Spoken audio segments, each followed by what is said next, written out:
Assalamualaikum warahmatullahi wabarakatuh. Perkenalkan, nama saya Sarifatul Ula, NIM 1520069 dari kelas fikih Jinayah B. Di sini saya akan menjelaskan materi terkait takzir dan reformasi dan positifikasi hukum Islam di Indonesia. Yang pertama adalah takzir. Takzir secara istilah adalah hukuman bagi para pelaku dosa-dosa yang tidak diatur dalam hudud maupun aturan. Kemudian untuk dasar hukum takzir terdapat dalam Al-Quran surat Al-Isra ayat 7 yang artinya, jika kamu berbuat baik maka kebaikan itu untuk dirimu sendiri, dan jika kamu berbuat jahat maka kejahatan kamu itu untuk dirimu sendiri. Kemudian untuk sanksi hukuman takzir ada 3. Yang pertama, sanksi hukuman yang berkaitan dengan badan, sanksi hukuman yang berkaitan dengan kemerdekaan seseorang, dan sanksi yang berhubungan dengan harta. Untuk yang berkaitan dengan badan, contohnya adalah hukuman mati dan cambuk. Hukuman mati ini adalah sanksi tertinggi bagi para pelaku jarima yang berbahaya. Jadi hukuman ini berkaitan dengan jiwa maupun keamanan. Kemudian untuk yang berkaitan dengan kemerdekaan seseorang, ada hukuman penjara dan juga pengasingan. Hukuman penjara ini dibagi menjadi 2, yaitu terbatas dan tidak terbatas. Kemudian untuk macam-macam takzir ada 2. Yang pertama adalah jarima takzir yang menyinggung hak Allah, adalah perbuatan yang berkaitan dengan kepentingan atau kemaslahatan umum, contohnya kerusakan pada muka bumi. Kemudian untuk yang jarima takzir kedua adalah jarima takzir yang menyinggung hak individu, adalah perbuatan yang merugikan orang lain, contohnya pencemaran nama baik dan juga penghinaan. Kemudian materi selanjutnya adalah reformasi dan positifikasi hukum Islam di Indonesia. Reformasi sendiri berasal dari kata reformation yang artinya membentuk atau menyusun kembali. Masalah-masalah hukum yang perlu diperbaiki ini adalah manhaj ilahi, contohnya akidah, akhlak, dan juga syariah. Kemudian ada pikiran, pemikiran yang maju. Kemudian ada faktor-faktor yang mempengaruhi terjadinya reformasi, ada 3.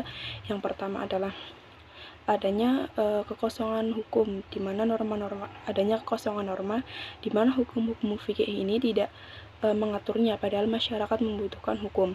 Kemudian yang kedua adalah adanya pengaruh dari globalisasi dan juga iptek, dan yang terakhir adalah adanya pengaruh dari reformasi dari berbagai bidang. Kemudian ada kompilasi hukum Islam atau KHI, adalah rujukannya dari hukum perundang-undangan, yaitu Undang-Undang Nomor 32 tahun 1954 dan Undang-Undang Nomor 1 tahun 1974 tentang perkawinan. Kemudian ada kitab-kitab dari berbagai mazhab, dan yang terakhir adalah hukum adat. Kemudian ada perbankan syariah. Perbankan syariah ini memiliki arti adalah segala sesuatu yang menyangkut tentang bank syariah dan segala unit usaha di dalamnya. Perbankan syariah ini diatur dalam Undang-Undang Nomor 21 tahun 2008. Kemudian asas perbankan syariah ini berlandaskan pada prinsip demokrasi, prinsip kehati-hatian, dan juga prinsip syariah. Jadi segala kegiatan yang berlandaskan pada syariah ini tidak memiliki unsur riba, maisir, horor, zalim, dan juga haram. Kemudian untuk poin yang keempat adalah penyelenggaraan ibadah haji. Penyelenggaraan ibadah haji ini memiliki arti serangkaian pengelolaan ibadah haji yang meliputi pelayanan, pembinaan, dan juga pelindungan untuk jemaah haji. Hak dan kewajiban penyelenggaraan ibadah haji ini diatur dalam Undang-Undang Nomor 13 tahun 2008 yang meliputi hak dan kewajiban negara, yaitu minimal berusia 18 tahun dan juga mampu untuk membayar BPIH. Kemudian untuk kewajiban pemerintah adalah pelayanan administrasi, pembinaan, akomodasi, dan transportasi, dan yang terakhir adalah pelayanan kesehatan. Kemudian poin yang selanjutnya ada wakaf. Wakaf adalah pemilik harta yang menahan hartanya yang dapat diambil manfaatnya. Kemudian untuk dasar hukum wakaf ini ada pada Al-Quran surat Al-Imran ayat 92. Wakaf dibagi menjadi 2. Yang pertama adalah wakaf keluarga atau ahli, adalah wakaf yang diperuntukkan untuk orang-orang tertentu saja. Kemudian wakaf yang kedua adalah khair, adalah wakaf yang sejak semula itu diperuntukkan untuk umum. Yang kemudian ada zakat. Zakat artinya adalah mengeluarkan sebagian yang khusus yang telah nisab menjadi milik orang-orang yang berhak menerimanya. Kemudian untuk zakat ini juga diatur dalam Al-Quran, Quran Surat Al-Baqarah ayat 43 dan Al-Baqarah ayat 110.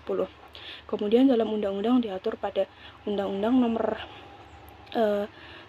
nomor 23 tahun 2011 tentang pengelolaan zakat. Kemudian selanjutnya adalah perkawinan. Perkawinan ini memiliki arti kesepakatan antara pria dan wanita yang saling mengikat hubungan suami istri untuk mencapai tujuan hidup. Dalam pasal 1 Undang-Undang nomor 1 tahun 1974 tentang perkawinan mengatakan bahwa yang dimaksud dengan tujuan hidup di sini adalah untuk mencapai keluarga atau rumah tangga yang bahagia dan kekal di mata Allah atau berdasarkan Tuhan Yang Maha Esa. Kemudian selanjutnya adalah kewarisan. Waris sendiri memiliki arti adalah kewarisan adalah hukum yang mengatur tentang waris yang ditinggalkan oleh pewaris untuk ahli waris. Syarat-syarat waris sendiri ada 3. Yang pertama adalah meninggalnya pewaris, dan yang kedua ahli waris mengetahui bagian-bagiannya, dan yang terakhir adalah ahli waris tersebut masih hidup dalam keadaan hakiki dan hukmi. Terima kasih. Sekian. Wassalamualaikum warahmatullahi wabarakatuh.